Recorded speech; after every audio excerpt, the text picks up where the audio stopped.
Cette idée-là, elle a dû naître quand j'étais encore plus enfant qu'aujourd'hui. J'aimais beaucoup prendre un bain en revenant du théâtre le mercredi soir.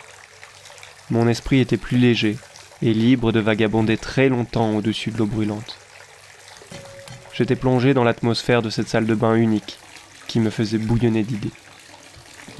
Si ce n'est pas dans cet endroit que l'idée m'est venue, ma mémoire le souhaite de tous ses neurones, puisque ce lieu est finalement le bureau mental de ma jeunesse en matière d'histoire inventée. Quelques années de théâtre ont secoué la timidité qui collait à ma peau d'adolescent, ce qui m'a permis d'arriver en seconde en un seul morceau. J'y étais souvent assis à côté de Camille, qui disposait d'à peu près tous les mêmes troubles sociaux que moi, avec la kleptomanie en plus. Pour ce qui est des qualités, elle en avait aussi quelques-unes de plus que moi, dont une que je convoitais tout particulièrement. Elle dessinait super bien. Et au-delà de nos défauts et qualités respectives, on s'entendait super bien. Je lui ai demandé à plusieurs reprises d'illustrer quelques-unes de mes idées, et ensemble, on en dénichait des nouvelles. Pour moi, les cours sont passés comme un bruit de fond durant toute cette année-là. Ce qui a cependant permis à mon sourire de mieux se graver sur l'homme que je devenais. Parmi les demandes que je faisais auprès de Camille, il y avait celle de dessiner les affiches des films inexistants que j'avais en stock dans mon petit cervelet, dont celle de Jusqu'à ce que l'argent vous sépare. Elle l'a réalisée en très peu de temps et ça a eu le don de me bluffer. On y voyait une femme aussi triste qu'en colère, dans un style manga bien entendu, qui était la patte de Camille à cette époque. La femme de l'illustration avait les cheveux courts, beaucoup de tatouages, des cicatrices, et tendait ses mains ensanglantées devant elle. Sur ses paumes, son alliance baignait dans le sang. Mon histoire, qui jusque-là n'était qu'un nom, était devenue une image qui sommeillerait dans ma mémoire pour le reste de mon existence. En fin d'année, j'ai quitté ce lycée catholique, droitique, et pas tellement à mon image pour y rejoindre la ville de toutes mes envies. Le berceau du monde civilisé, le chef-d'œuvre de notre société contemporaine, Roubaix. J'ai délaissé Camille qui était à quai pour rejoindre un cursus en art appliqué. Là-bas, j'ai troqué mes gribouillis contre un caméscope, et avec la classe et les copains, nous nous sommes mis à alimenter YouTube en vidéos de qualité très moyenne, qui aujourd'hui m'emplissent de fierté. Madame Nostalgie, mille merci. Dans cette période de ma vie, je n'envisageais pas même une fois d'entreprendre Jusqu'à ce que l'argent vous sépare en vidéo. Je partais du principe que cette histoire attendrait sagement son tour et qu'un jour, lorsque je pourrais réaliser une série à gros budget, j'écrirais le scénario de celle-ci. J'avais 17 ans. Ça n'allait pas être tout de suite du tout. Ça n'a d'ailleurs jamais été le cas.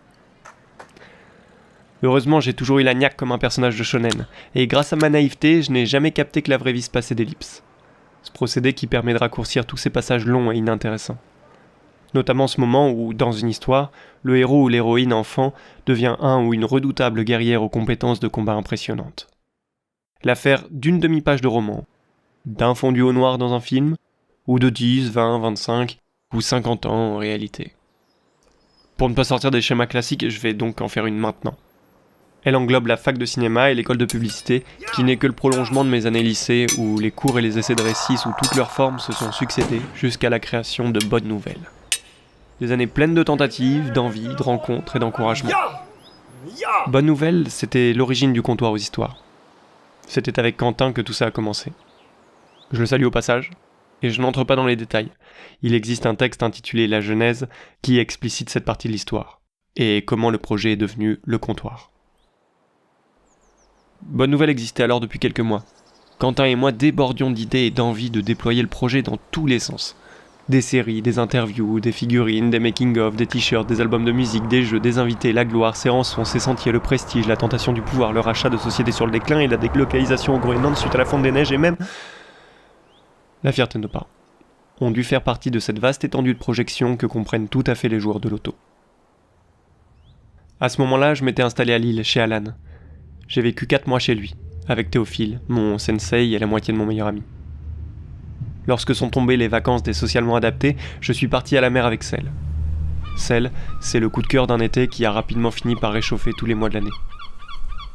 C'est là qu'a débuté la création de l'épisode 0, et l'amorce de l'épisode 1 de Jusqu'à ce que l'argent vous sépare. JAVS, pour les plus familiers. La côte d'Opale, le soleil qui rayonne, les dunes, les doutes, mon incapacité à gérer mes peurs et ma propre pression m'ont révélé que j'étais difficilement capable de me tenir debout, même lorsque les vagues n'ont vraiment pas de quoi renverser mon kayak. Bref, des vacances en somme. Après avoir lu l'épisode à Celle, il me l'a taillé de ses mains de paysagiste.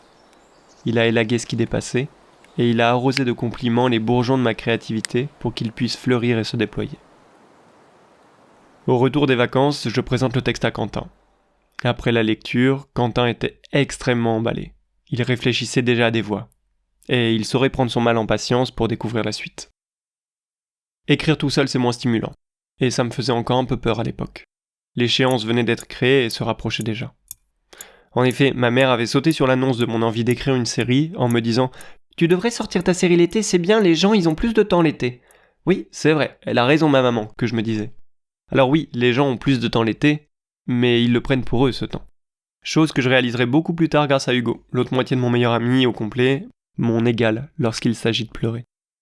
Je m'étais donc empressé de contacter Manon, qui m'avait déjà fait part de son goût pour les histoires et qui m'avait prouvé ses capacités à rédiger. J'avais besoin de quelqu'un pour écrire la moitié avec moi, celle qui traiterait des personnages féminins. Manon fait partie de ces rencontres que l'on ne peut pas s'imaginer, trop agréables pour être matérialisées. Le sillon du temps continuait de se creuser, le printemps se convertissait déjà, et Manon était prise par le travail et les impératifs. Je devais donc trouver quelqu'un d'autre dans la précipitation. 2 mois, 8 épisodes. 2 choix qui luisaient immédiatement dans le brouillard qu'était ce projet. Choix 1, Théophile, dont je ne cesse de tarir d'éloges en matière de culture et d'écriture, mais qui a aussi la qualité de prendre le temps pour que les choses soient optimales. Qualité qui, dans une échéance aussi courte, résonne clairement comme un défaut. Choix 2, Maxence. Efficace et rapide, mais possédant bien moins d'expérience que Théophile et de maîtrise au niveau de ses récits. À la vue des échéances, j'ai fait mon choix. Naruto au lieu de Jiraiya, j'ai opté pour Maxence. Il n'est pas venu seul sur le projet. Je savais que c'était un jeune homme à conquête, mais je ne m'attendais pas à ça. Bras dessus, bras dessous, il était accompagné de la flemme qui arrivait souvent lors de la 2e correction. Donc soit il écrivait vite et bien, soit vite et tant pis. Lorsque son premier jet ne faisait pas carton plein en 10 minutes, ce qui arrivait tout de même, il était difficile de lui faire colmater ses fuites. J'ai donc parfois dû changer ma casquette, ouvrir ma caisse à outils et jouer les plombiers pour nous deux. Aujourd'hui, heureusement, elle et lui se voient beaucoup moins qu'avant.